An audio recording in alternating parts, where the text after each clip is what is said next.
Formal nang umupo bilang bagong Health Secretary si Dr. Jose Bretaño Pujalte Jr.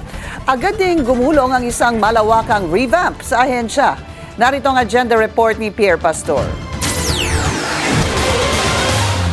Nanumpa sa Malacanang kahapon si Dr. Jose Bretaño Pujalte Jr. bilang bagong DOH Secretary. Kapalit ni Ted Herbosa na nag-resign noong isang araw for health reasons. Nagbigay alam agad ang opisina ni Pujalte na hindi muna siya magpapaunlak ng interview sa media para bigyan daan daw ang smooth transition process ng kanyang tanggapan at iba't ibang opisina ng DOH.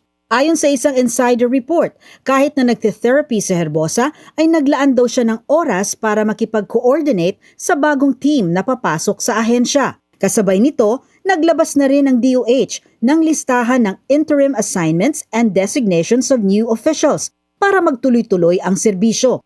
Inalis na bilang DOH spokesperson si Yusek Albert Domingo. Pamumunuan na niya ang National Nutrition Council. Tinanggal din si Tina Marasigan bilang Health Promotion Bureau Head at pinalitan ni Dr. Marwin Bello. Ang Disease Prevention and Control Bureau ay inatas kina Dr. Jose Gerard Bellimac, Dr. Phoebe Tahanlangit at Dr. Sean Paulo Aquino.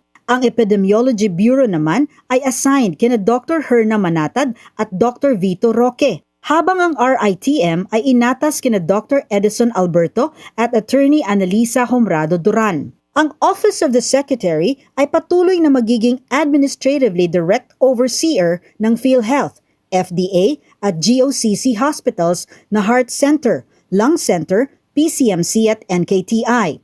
Ayon sa DOH, importante ang interim functional restructuring of key leadership habang isinasagawa ang performance evaluation ng mga opisyal. Para sa agenda, Pierre Pastor, Billionaire News Channel.